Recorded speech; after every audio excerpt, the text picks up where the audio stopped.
ಹೇಗಿದ್ರು ನೀವೇ ಹೇಳಿದ್ರಲ್ಲ, ಹೋಗ್ತಿರೋ ಡೆಸ್ಟಿನೇಷನ್ ಒಂದೇ, ಸ್ಕೂಲ್.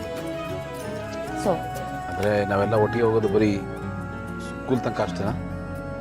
ಹೌದು, ನಾನು ಹೆಡ್ ಮಿಸ್ ಆಗಿ ಸ್ಕೂಲಲ್ಲಿ ಕೆಲಸ ಮಾಡೋವರೆಗೂ ಅಷ್ಟೇ. ಆಯಿತು, ನಮಗೂ ಸ್ವಾಭಿಮಾನ ಇದೆ. ದಯವಿಟ್ಟು ನಿಮ್ಮ ಸ್ಟೇಟ್ಮೆಂಟ್ನ ವಾಪಸ್ ತಗೊಳ್ಳಿ.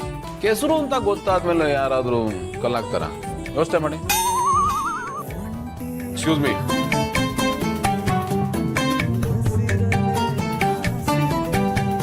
ಕೆಸರು ಅಂತ ಗೊತ್ತಾದ್ಮೇಲೆ ಯಾರಾದರೂ ಕಲ್ಲಾಗ್ತಾರ?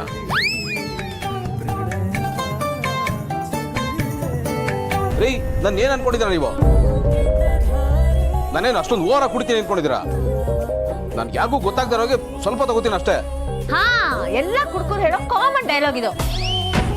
ನೀವಂತೂ ಕುಡಿದು ಬಿಡ್ತೀರಾ, ನಿಮಗೆ ಗೊತ್ತಾಗಲ್ಲ. ಆದ್ರೆ ನಿಮ್ ಸುತ್ತ ಇರೋರಿಗೆ ತಡ್ಕೊಳಕ್ಕಾಗಲ್ಲ. ನೀವೆಷ್ಟು ಹೇಳಿದ್ರು ಅಷ್ಟೇ, ನಾನಂತೂ ಕುಡ್ಕೋರ್ ಜೊತೆ ಬರೋದಿಲ್ಲ. ಕುಡ್ಕಾನ ನಾನಾ?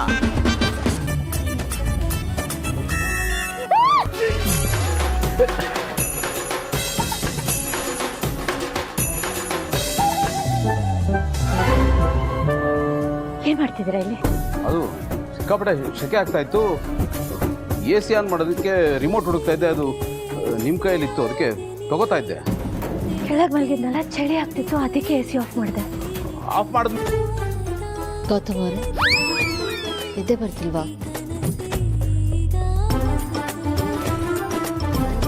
ನೀವೇನಾದರೂ ಮಾಡಬೇಕು. ಅಂದ್ರೆ ಅದು ಹಾಗಲ್ಲ. ನೀವು ಯೂಶಲಿ ಯಾವುದಾದ್ರೂ ಒಂದು ಟಾಪಿಕ್ ಬಗ್ಗೆ ಉದ್ದುದ್ದ ಲೆಕ್ಚರ್ ಕೊಡೋಕ್ಕೆ ಶುರು ಮಾಡಿದ್ರೆ ನನಗೆ ಬೋರ್ ಹೊಡೆಯೋಕ್ಕೆ ಶುರು ಆಗುತ್ತೆ. ಮೈಂಡ್ ಒಂಥರ ಸ್ಟ್ರೆಸ್ ಆಗುತ್ತೆ, ನಿದ್ದೆ ಬರೋ ಹಂಗಾಗುತ್ತೆ. ನೀವು ನೋಡ್ತಾ ಇದ್ರೆ ಒಂದೊಂದ್ಸತಿ ಹಾಗೆ ಕಣ್ಣಲ್ಲಿ ಶೂಟ್ ಮಾಡ್ತಾ ಇದ್ದೀರಾ ಅಂತ ಅನ್ಸುತ್ತೆ. ಫೇಸ್ ಮಾಡೋಕ್ಕೆ ಆಗಲ್ಲ.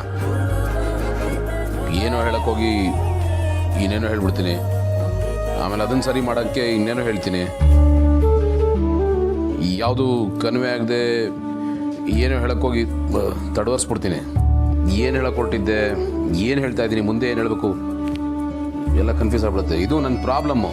ಗೌತಮ್ ಏ ಗುಂಡು, ಗುಂಡು ಅಜ್ಜಿ ಕರೀತಿದ್ದೆ ನಾನು. I am sorry, I am really very very sorry, I am really sorry. ಅಲ್ಲ, ಅಜ್ಜಿ ಹಾಗೆ ಕರೆದ್ರು ಅಂತ ಹೇಳಿದೆ ಅಷ್ಟೇ. I am sorry, I am really sorry. ನಾನು ನಿಮ್ಮನ್ನು ಹಾಗೆ ಕರೆಯೋಕ್ಕಂತೂ ಆಗೋದಿಲ್ಲ. I am really very sorry. ನಾನು ನಿಮ್ಮನ್ನು ಗುಂಡು ಅಂತ ಕರೆಯೋಕ್ಕಾಗಲ್ವಲ್ಲ? ನೋ ಸಾರಿ ನಾನು ಸಾರಿ.